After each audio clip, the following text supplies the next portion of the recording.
Hello. There's a thing about being locked down.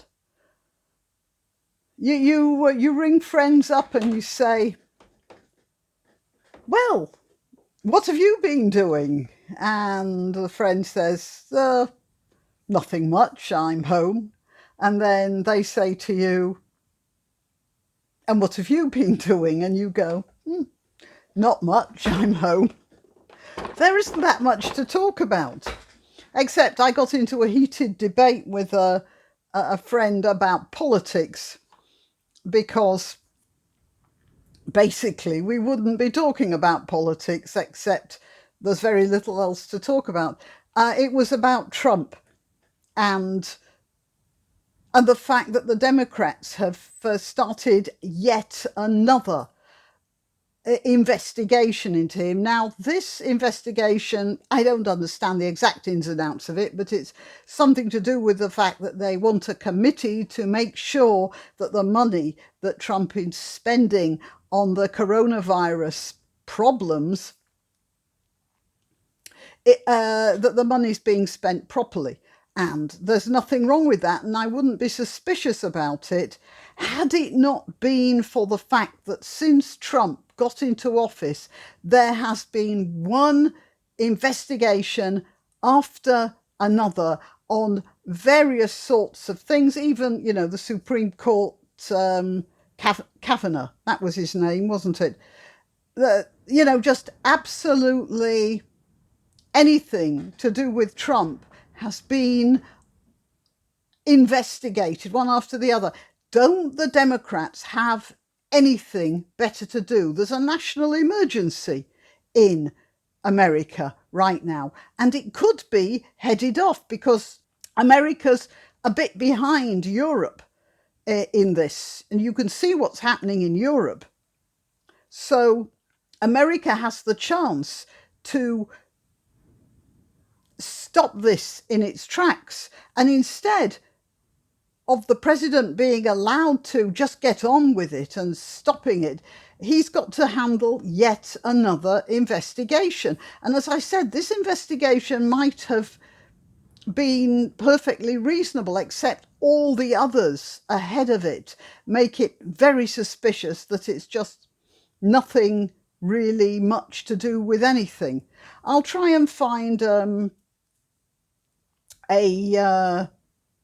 news item about it, and I'll put it up there because it just occurred to me. I don't have anything up on my computer right now. Now, what I was going to talk about was this. Coronavirus, hospitals in West Midlands will be at capacity by next weekend. Now, that's sort of interesting because it appears that West Midlands is the hardest hit of all the areas of Britain outside London. Hospitals in the West Midlands are forecast to reach maximum capacity by next weekend. I'm assuming that's weekend. I'm making this video on the 5th of April. So next weekend will be around the 10th, the 11th of April, something like that. Anyway, growing concern that 1 in 5 deaths from coronavirus in England have happened. That's bad English. 1 in 5 deaths has happened in the Midlands. Tut tut. Just a minute. This is... Oh, The Guardian, of course. Yeah, The Guardian, yes. Well, The Guardian and its use of grammar. Okay. Andy Street said the West Midlands appeared to be the UK's next hotspot after London, and that Birmingham's new field hospital will be ready to open by next Saturday or Sunday, when admissions are expected to peak. Now, I thought, why Birmingham? And I have to say that it did occur to me straight away that the Midlands is an area of Britain, of England, very heavily settled by Muslim communities.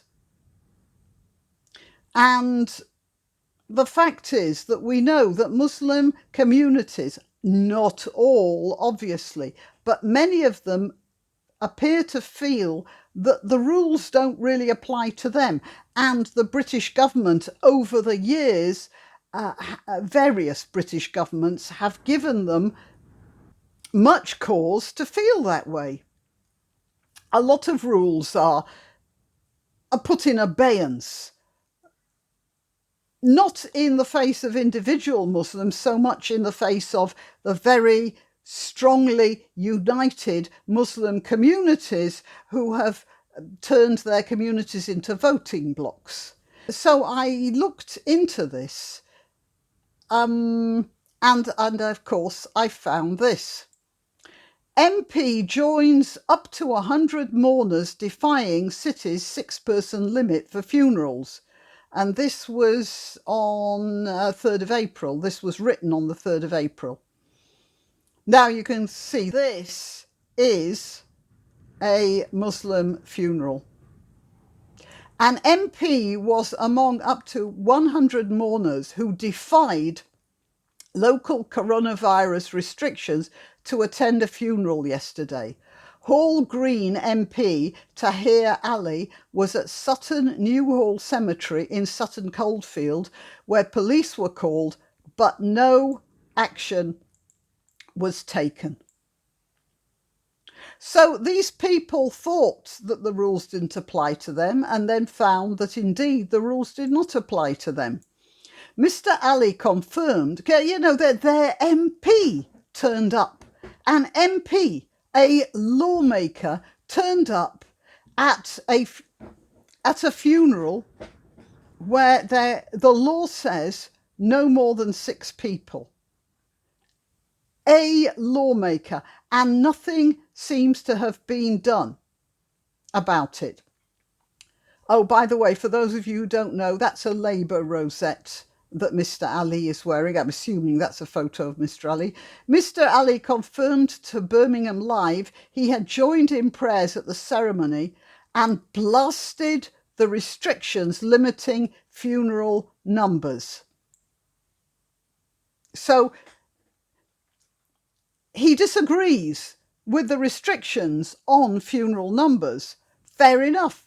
But the law is the law, whether you agree with it or not.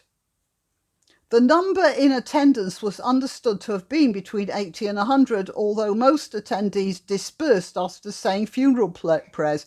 Yep, but it doesn't take long to catch that virus. The whole point about that virus is that it is extremely infectious. West Midlands Police confirmed it was alerted to reports of a large crowd, but officers found 15 mourners in family groups observing social distance rules. Well, by the time the police got there, well, we don't know how long it took them to get there. Cemetery staff raised the alarm after seeing the size of the gathering amid fears about infection risks. Only 6 mourners are now permitted at any funeral in the city under COVID-19 restrictions. Labour MP Mr. Ali said he was there to observe after being contacted by the distressed family whom he knew well. You know, that's neither here nor there. You are distressed when there's a death in the family. I'm sure of it. I'm sorry for their loss. I don't like to hear of anyone mourning a dead relative. But you're going to be mourning a lot more dead relatives, because although you may think that the rules don't apply to you, the coronavirus doesn't care. The coronavirus will observe its own rules, which supersede yours. He said he joined in funeral prayers outside the cemetery and then left immediately. That's not the point. If you're an MP, a lawmaker, then you see the number of people, you clear off straight away and you call the police. That's what you do if you think that the rules apply to you. If you don't, then you join the prayers. which is what he did. He said it was one of 2 funerals he had attended that day, the other with around 20 mourners at a ceremony in Sandwell, as part of moves to gather information to call for relaxation and funeral rules to help distressed families. No, absolutely not. You don't need a relaxation in funeral rules, or you're going to get an escalation in funerals. Mr. Ali, who is also still a city councillor, this is supposed to be a responsible person, said he also intended to attend funerals in Walsall, Dudley and Wolverhampton. Well, you know what? He might be quite infectious by now. To do more observations. Oh, yes.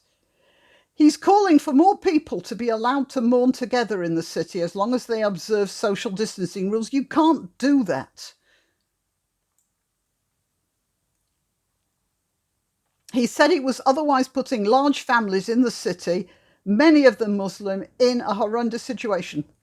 I would say all of them Muslim myself. I'd say it's only the Muslims who are kicking up this sort of fuss. That's my guess.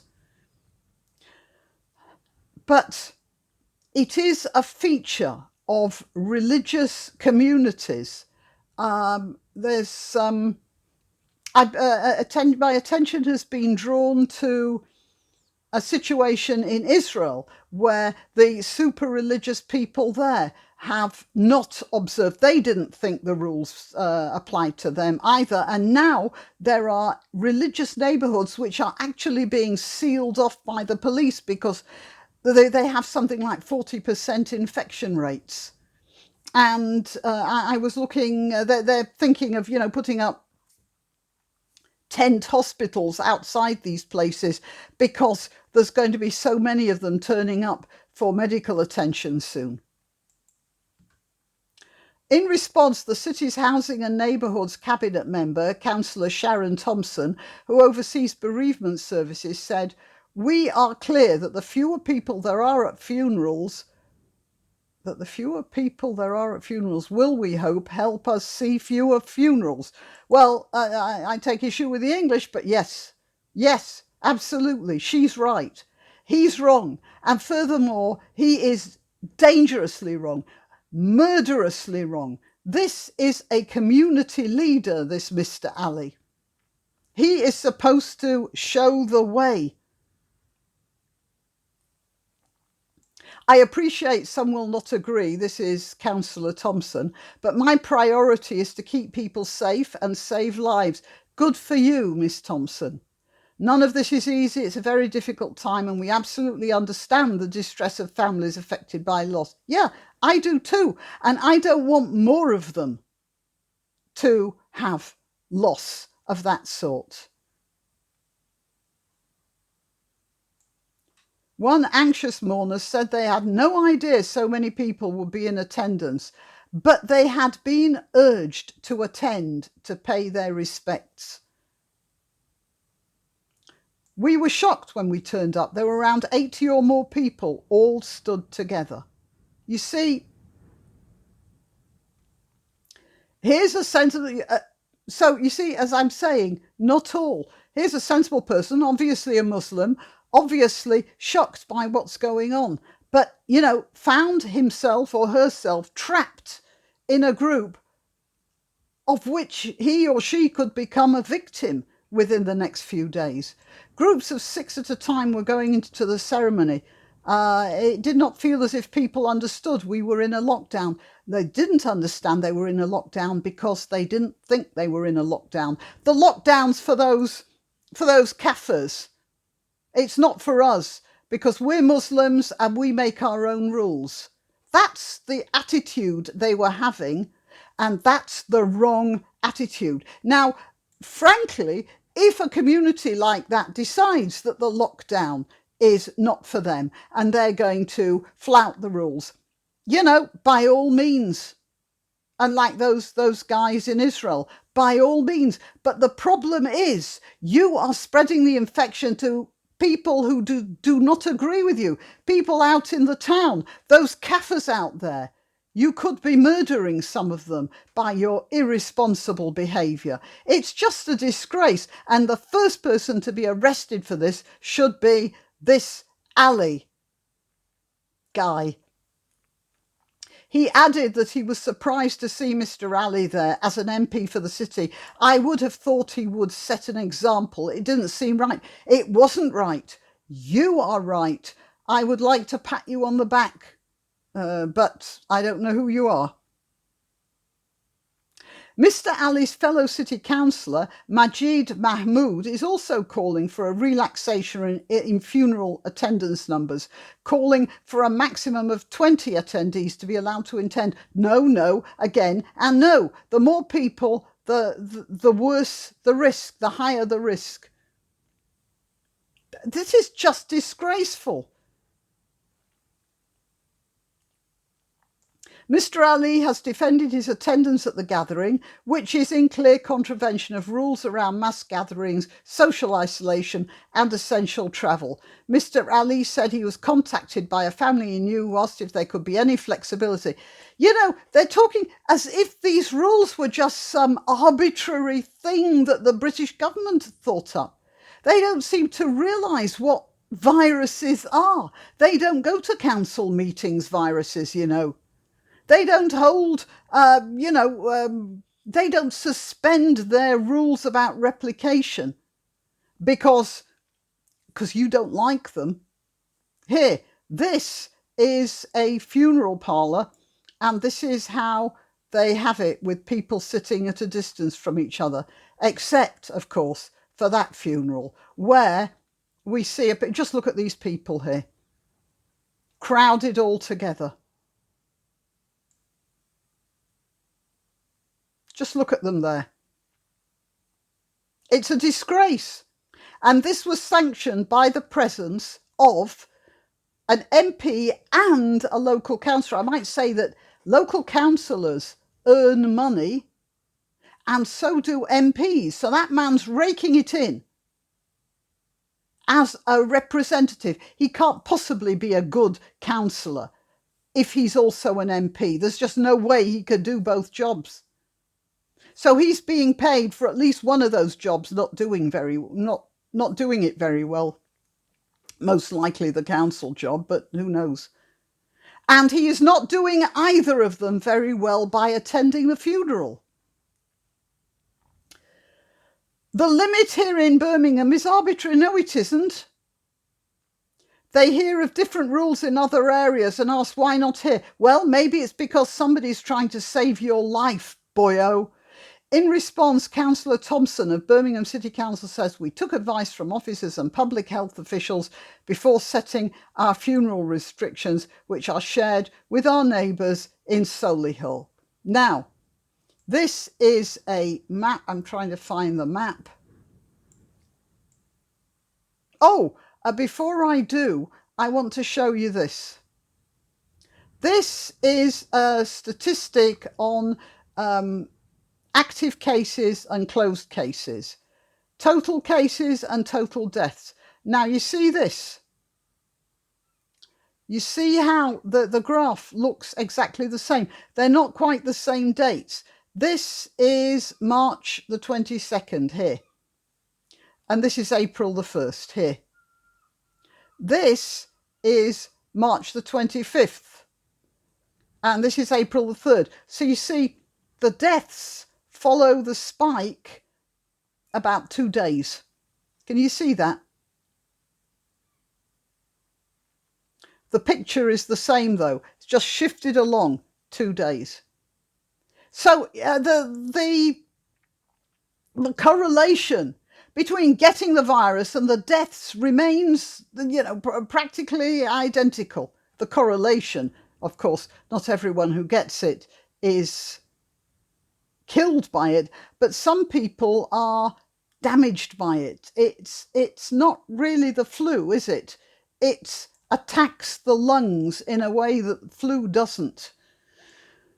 And some of it is permanent damage, as I understand it. Now, I want to show you this picture. This is a map of the counties of England, Scotland, Wales and Northern Ireland. There are 4.8, that's 5. There are 8 million people living in the Midlands. Now, it says here, London has seen many more deaths than anywhere else, but the Midlands is now catching up with 150 deaths recorded in the new figures, while 161 were in London. And this article here is from Sky News on the 3rd of April. That's 2 days ago as I'm recording this. And this here is a map of Britain with the various areas. This is London with a population of 9 million. And this is the Midlands with a population of just under 8 million. And they've got similar figures to London, which is one of the busiest cities and one of the most cosmopolitan cities in the world. And yet this is outstripping London here. And that's because there's heavy settlements of Muslim populations here who have learnt to flout the law. As we see from this, I'm going back to this thing here where it says that no action was taken. And that's the important thing, that these people got away with it. And in getting away with it, they are, first of all, insulting all the people, including other Muslims, obviously, who are staying home and observing the lockdown, and who may also be suffering bereavement, but who are not taking advantage in this way. They are insulting them at the same time as they are endangering everyone. And it's about time our government got a bit stricter with these sorts of groups who think that they aren't actually in this country. They don't owe it allegiance. This MP here, he obviously doesn't think he owes this country any allegiance, or he wouldn't flout the rules which save British lives. That man's a menace. And all the people surrounding him at the time, all menaces. Even the ones who were surprised by the number of people there. They'd been turned into dupes. They did not intend to be menaces, but now they are. And all this is because there has been far too much latitude given to this sort of group. And I'm not just referring to these guys. There are other groups as well who are acting badly, not observing lockdowns. And they're generally religious groups. They think God is going to protect them. God won't. Well, just very angry. Okay. Well, no, I'm angry because I am stuck at home with 1 hour out to walk the dog in the afternoons, and all my work and all the work of all my neighbours is being wrecked by people like that. Of course I'm angry. That's it. If you want to donate or contact, the information will be rolling over the Graniopteryx as I speak. Please like, subscribe and share because it does help with the algorithm.